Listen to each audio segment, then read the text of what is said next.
తల్లి, తెలుసో తెలియక మా వల్ల తప్పు జరిగింది, క్షమించమ్మా. దయతో ఆశీర్వదించి మా పూజలు అందుకో తల్లి.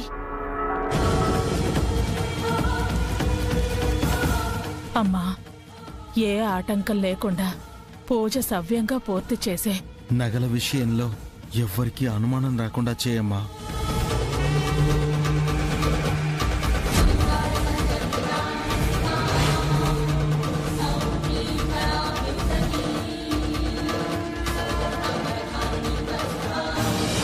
పూజ మొదలవుతోంది, అందరూ శ్రద్ధగా వినండి.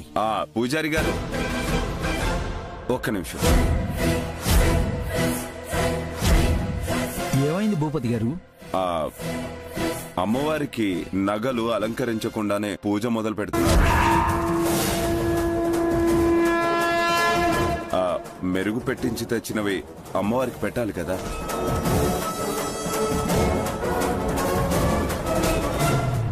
అవును కదా సుబ్రహ్మణ్యం గారు, ఆ నగలు ఈ ఉత్సవాల్లో అమ్మవారికి అలంకరించడం గుడి ఆనవాయితీ కదా.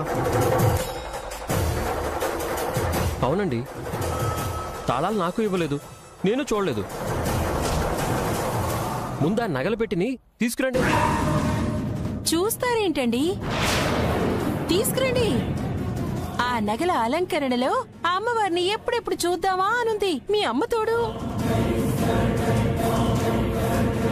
ఈ రోజు ఆ అవసరం లేదండి. అదేంటి, ఎందుకు లేదు? ఎలా లేకుండా పోద్ది పూజారి గారు? భూపతి గారు, ఉత్సవ మొదటి రోజైన ఈ రోజు అమ్మవారి అవతారం శ్రీ స్వర్ణ కవచాలంకృత దుర్గాదేవి. అంటే బంగారం ఏరా అండి? నాకు తెలియక అడుగుతున్నాను మీ అమ్మతోడు. మీకు తెలియదని అర్థమయ్యే చెప్తున్నాను, వినండి. స్వర్ణ కవచాలంకృత అవతారం అంటే స్వర్ణం. స్వర్ణం అంటేనే బంగారం. అందుకే ఈరోజు అమ్మవారికి బంగారు వర్ణంలో ఉన్న చీరనే కట్టాం. పసుపు రంగు గాజులు, పసుపు రంగు పువ్వులనే ధరింపజేశాం. ఈ అవతారంలో అమ్మవారికి అవే ఇష్టం. ఆ తల్లికి ఇష్టమైనవే పెట్టాలి గాని మనం చూసుకోవడం కోసమో మన ఇష్టాల కోసమో పెట్టకూడదు. కాబట్టే ఆ నగలు ఈరోజు అవసరం లేదు అన్నాను. ఇంకా చాలా అవతారాలున్నాయి కాబట్టి ఆ నగలు కూడా అలంకరణ చేసేద్దాం. అది కాదండి. ఏమండి, ఇందాకంటే తెలియదు కాబట్టి అడిగారు, ఇప్పుడు తెలిసింది కదా. పూజారి గారు అంత చక్కగా వివరించినా కూడా అది కాదు ఇది కాదు అంటారేంటండి? పూజారి గారు, మీరు మొదలు పెట్టండి. మొదలు పెట్టచ్చులేండి. ఆ నగల పెట్టైనా తీసుకొచ్చి చూపించచ్చు కదా. ఆ అమ్మ భక్తులు చూసి తరిస్తాం. అవును బుజ్జమ్మ గారు, పెట్టి తీసుకొస్తాం, మీరు తెరవండి. పద బావా, వెళ్దాం. పద. భూపతి గారు, రాహుకాలం రాకముందే అమ్మవారి పూజ మొదలు పెట్టాలి. అందరూ చూసిన వారే కదా, తర్వాత చూడొచ్చులేండి. అక్షర్ గారు, అరవింద్ గారు, చాలా థ్యాంక్స్ పంతులు గారు. నాదే ఉందమ్మా, అంతా ఆ తల్లి దయ. నగల్ని మనం త్వరగా కనిపెట్టాలి. అదే ఆలోచిస్తున్నాను పంతులు గారు. పాము ఆ నగల దగ్గరే ఉంటుంది అంటున్నారు కదా. పాము ఎక్కడుందో కనిపెడితే మనకు ఆ నగల ఆచూకీ కూడా దొరికిపోతుంది.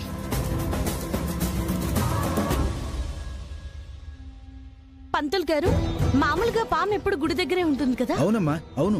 మీరు పాలేమైనా పోసేవారా? నా దినచర్యలో భాగంగా అది రోజు జరుగుతూనే ఉంటుందమ్మా.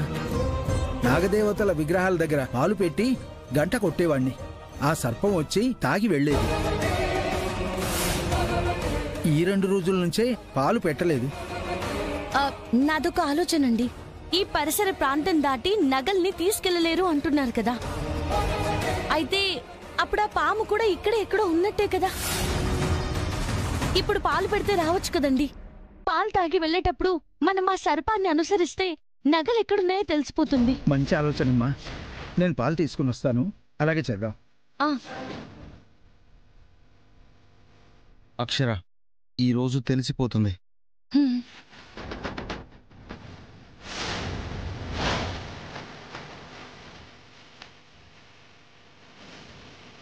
మీరు తీసుకువెళ్ళి నాగదేవతల విగ్రహాల దగ్గర పెట్టేసేయండి అమ్మా. నేను వెళ్ళి గంట మోగిస్తాను. అలాగే.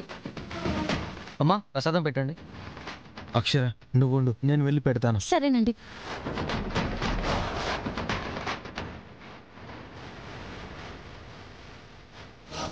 తప్పంతా నాదే.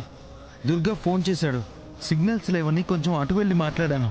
అదే టైంలో పాము వచ్చినట్టుంది అక్షర. పాలు కూడా లేవు. మొత్తం చూశాను, ఎక్కడా కనిపించలేదు. అంతా నా వల్లే. బాధపడకండి, మనకి దీని ద్వారా ఒకటి క్లియర్ అయింది. పాము గంట శబ్దానికొచ్చి పాలు తాగి వెళ్ళిందంటే ఇక్కడే ఎక్కడో నగలున్నాయి. అవునమ్మా, ఈ దరిదాపుల్లోనే ఉన్నాయి. మనకొక చిన్న క్లూ దొరికితే చాలు. అమ్మవారికి నగలు అలంకరించకుండానే పూజ మొదలు పెడుతున్నారు. మెరుగు పెట్టించి తెచ్చినవి అమ్మవారికి పెట్టాలి కదా. పద బావా వెళ్దాం. పద.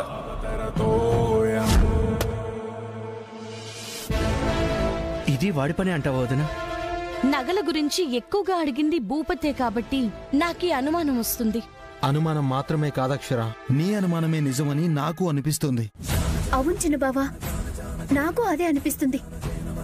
ఈరోజు సేఫ్ అయ్యాం, రేపేమవుతుందో తెలీదు. ఈ రోజే నగల గురించి తెలియాలి. అడిగినా వాడు చెప్తాడా వదినా? చెప్పేలా చేసి రాబట్టాలి.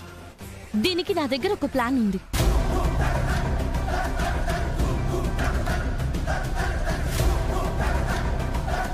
ఈ రాత్రికే అమలు చేయాలి. పరిమళ, పాలు తీసుకురావే. పాముకా?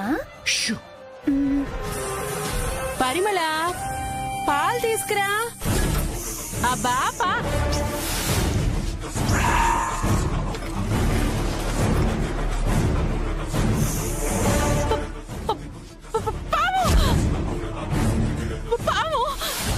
రే పెద్దోడా వసుకొట్టు. ఏమయ్యా? పాము పాము. అత్తయ్య, ఎక్కడత్తయ్యా? ఎక్కడ పిన్ని? మీకు కనిపించట్లేదా? కనిపించట్లేదే. ఎక్కడత్తయ్యా? ఎటు దూరింది?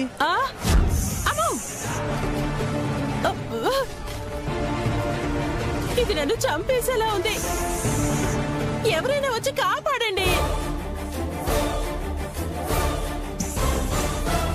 ఎక్కడత్తయ్యా? నాయనో, అది అక్కడే ఉంది. అదలా బుసలు కొడుతుంటే ఎక్కడ అని అడుగుతారేంటి? ఇక్కడ మాకు కనిపించట్లేదే. అమ్మో, లేదంటే వినరు. పాము పాము అని ఉనిగిపోతున్నారు. మీదకొచ్చేస్తుంది. ఇప్పుడు అర్థమైంది పిన్ని గారు. మీకు కనిపిస్తుంది, మాకెవరికి కనిపించట్లేదు అంటే పాములకి మీరేదో అపకారం చేసుంటారు. అందుకే ఆత్మగా వచ్చి మీకు కనిపిస్తుంది. మిమ్మల్ని కాటేసి చంపేయాలని చూస్తుంది. బాబాయ్, చంపేస్తుందా? చంపేసేలానే ఉంది. నేను ఇప్పుడు ఏం చెయ్యాలి? ఏవైనా తప్పు చేసుంటే చెప్పేసి క్షమించమని వేడుకోండి, వెళ్ళిపోతుంది. నేను పాములకేం చేయలేదే. ఏం చెప్పాలి? పాము శివుడికి ఆభరణం కదా అత్తయ్య. అమ్మవారు శివుడికి భార్య కదా. అటు సైడ్ ఏం చేసినా కూడా పాములు ఊరుకోవు. అవునమ్మో, అమ్మవారి నగలికి రక్షగా ఉండేగా వెళ్ళినోళ్ళని కాటేసి చంపేస్తుంది. అయ్యో, మీ అమ్మ తోడు నిజమే. అందుకే నన్ను చంపాలని వచ్చింది.